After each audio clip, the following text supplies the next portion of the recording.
దాంపత్యం సుఖంగా ఉండాలనుకుంటే ముందు ఎమోషనల్ బాండింగ్ ఉండాలి. ఒక ప్రాస్టిట్యూట్ రోజుకు 10 మంది దగ్గర పడుకోవచ్చు. ఆమెకేమీ తృప్తిగా ఉండదు. తర్వాత ఒక అబ్బాయి 10 మంది అమ్మాయిల దగ్గర పడుకోవచ్చు. వీడికి కూడా తృప్తి ఉండదు.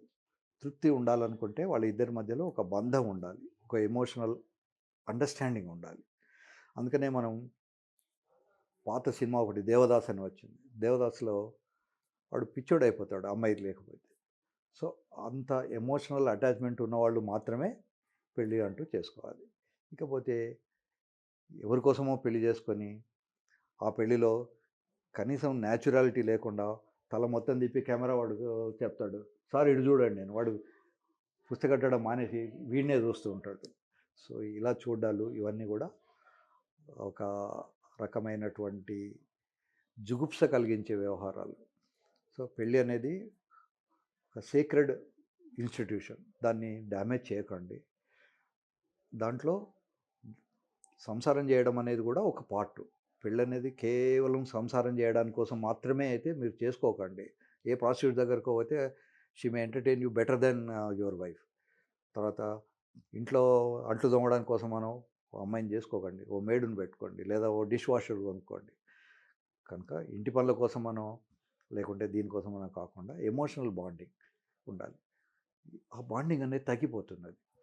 ఇప్పుడు అమ్మాయి అంట్లు తోముతుంటే మరి అబ్బాయి కూడా వెళ్ళి అంట్లు తోమాలి. అమ్మాయి బట్టలు ఉతుకుతుంటే వీడు కూడా ఓ 2 బట్టలు ఉతకాలి. అమ్మాయి వంట చేస్తుంటే వీడు కూడా హెల్ప్ చేయగలగాలి. ఆ బాండింగ్ లేకుండా ఏదో జాబ్ చేస్తున్నా కదా అని సాయంకాలం వచ్చి కాళ్ళు చాపుకొని సోఫాలో కూర్చొని రిమోట్ కంట్రోల్‌తో ఛానెల్స్ మారుస్తూ కూర్చుంటే అమ్మాయికి చిరాకేస్తుంది. నేను కూడా మార్నింగ్ నుంచి ఈవినింగ్ దాకా పనిచేశాను. ఈ మాత్రం దానికి ఎందుకు నేను వీడికి చెప్పినట్టు వినాలి. సో, ఎన్ని సార్లు శృంగారంలో పాల్గొనాలి అంటే వాళ్ళ వాళ్ళ ఇష్టం. దేర్ ఈజ్ నో రూల్ ఇన్ని సార్లు చేయాలి అనేది. అయితే ఇన్ జనరల్‌గా అమ్మాయిలకు మెన్స్ట్రువల్ సైకిల్ వచ్చినప్పటి నుంచి 10వ రోజు నుంచి 17వ రోజు వరకు వాళ్ళకు కోరికలు ఎక్కువుంటాయి. ఆ టైంలో గనుక మీరు శృంగారం చేస్తే పిల్లలు పుట్టే అవకాశాలు కూడా ఎక్కువుంటాయి. సో, మిగతా టైంలో కూడా చేయొచ్చు. చేయకూడదని ఏం లేదు. మిగతా టైంలో మీరు ఎప్పుడు చేసినా కూడా అది మీ ఆనందం కోసం. ఆ టైంలో పిల్లలు కనాలనుకున్నా, లేదా ఆ టైంలో వాళ్ళకు కోరిక కూడా ఉంటుంది కనుక అప్పుడు చేసుకోవడం అనేది మంచిది. దీన్ని ఫాలిక్యులర్ స్టేజ్ అంటారు. ఈ ఫాలిక్యులర్ స్టేజ్‌లో వాళ్ళకు కోరికలుంటాయి. తర్వాత తర్వాత వాళ్ళకు కోరికలు కొంచెం తగ్గిపోతాయి. శృంగారం అనేది ఒక రకమైనటువంటి రన్నింగ్ లాంటిది. ఒక వ్యక్తి రోజు ఎన్ని సార్లు రన్ చేయగలడు? ఒక అమ్మాయి ఎన్ని గంటలు డాన్స్ చేయగలదు? వాళ్ళ వాళ్ళ స్టామినాని బట్టి ఉంటుంది. ఓ వ్యక్తి చాలా సార్లు చేయగలడు. ఇంకో వ్యక్తి లేదు. శృంగారం అనేది ఇద్దరు వ్యక్తుల మధ్యలో ఉన్నటువంటి అండర్‌స్టాండింగ్. ఒకవేళ మగ పిల్లవాడు నాకు చాలా శక్తి ఉంది కదా అని అమ్మాయికి ఇష్టం ఉన్నా లేకున్నా చేయడం కానీ, లేదా అమ్మాయి డిమాండ్ చేసిన అబ్బాయి నేను చేయలేను అనుకోవడం కానీ, ఇవన్నిటి వల్ల కూడా దాంపత్యంలో తేడాలు వస్తుంటాయి. కనుక దాంపత్యం అనేది మీరు 2 విషయాలలో ఆలోచించుకోవాలి. పిల్లలు కనేందుకోసం చేస్తున్నారా? లేదా ఎంజాయ్‌మెంట్‌గా? ఎంజాయ్‌మెంట్‌కి అన్నప్పుడు మీరు ఎన్ని సార్లైనా చేయొచ్చు. మీ ఇద్దరి ఓపికను బట్టి ఉంటుంది. 10 సార్లైనా చేయొచ్చు. అసలు 10 రోజులు కూడా చేయకుండా ఉండొచ్చు.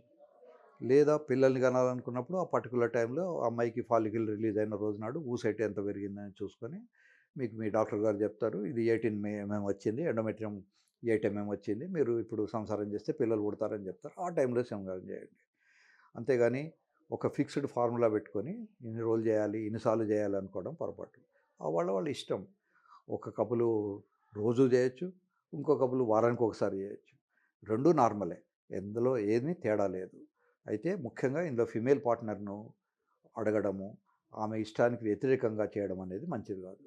సో, ఆమె సంపూర్ణంగా ఆమె పాల్గొనాలి అనుకుంటే, ఆమెకు తగ్గట్టుగానే వీళ్ళు వ్యవహరించాల్సి ఉంటుంది.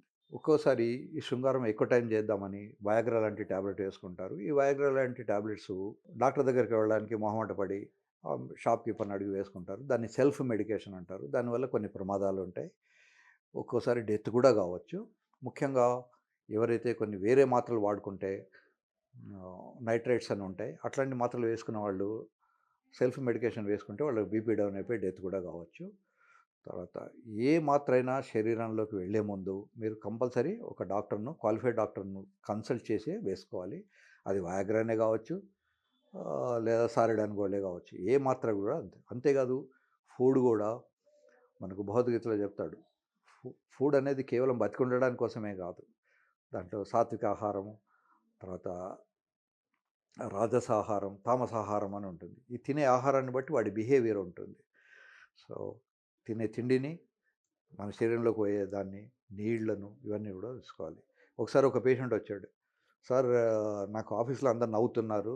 ఏంటయ్యా ప్రాబ్లమ్ అంటే, నేను ఫ్రీక్వెంట్‌గా బాత్రూమ్‌కి వెళ్తున్నాను. ఫ్రీక్వెంట్‌గా ఎందుకు వెళ్తున్నావు అంటే, మూత్రం వస్తుంది.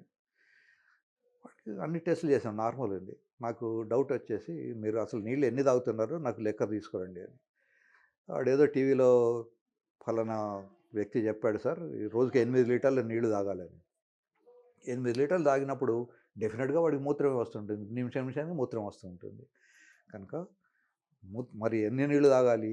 1 ½ లీటర్స్ యూరిన్ వచ్చేంత వరకు తాగాలి. మామూలు అయితే చలికాలంలో మామూలుగా తాగే నీళ్ళతో వస్తూ ఉంటుంది. ఎండాకాలంలో ఇంకో లీటరో, 2 లీటర్లో అవసరం అనుకుంటే ఎక్కువ తాగాలి. సో, మనం ఎక్కువ తాగడానికి అవసరం లేకుండా భగవంతుడు మనకు ఒక దప్పిక అనే ఒక దీన్ని సంస్కృతంలో తృష్ణ అంటారు. దప్పిక అనే ఒక కండిషన్ క్రియేట్ చేశారు. మనకు నీళ్లు తక్కువైనప్పుడు దాహం వేస్తూ ఉంటుంది. ఆహ్, ఫార్సీలో దీన్ని తూష్ణ శుదాం అంటారు. అంటే దాహం వేస్తుంది అని. సో, తృష్ణ అన్నమాట. తృష్ణ అంటే కావాలన్న కోరిక. సో, అలాగే భగవంతుడు నేచర్‌లో చాలా పెట్టాడు. కొంతసేపు తిన్న తర్వాత ఇక చాలు అని అనిపిస్తుంటుంది. ఎందుకంటే పొట్ట పెరగకుండా ఉండేందుకోసమని భగవంతుడు దానికి సెటైటీ సెంటర్ అని బ్రెయిన్‌లో ఒక సెంటర్ పెట్టాడు. ఇక చాలు బాబు నువ్వు ఇంకా తినకు అని ఆపేయమని చెప్పేస్తుంటాడు. కొంతమంది దాన్ని ఇగ్నోర్ చేసుకొని తింటూనే ఉంటారు. పొట్ట వస్తుంది, అలసిపోతారు, విపరీతమైన ఒబెసిటీ ఉంటుంది. కనుక మనం నేచర్‌ని ఫాలో అవ్వడం చాలా మంచిది.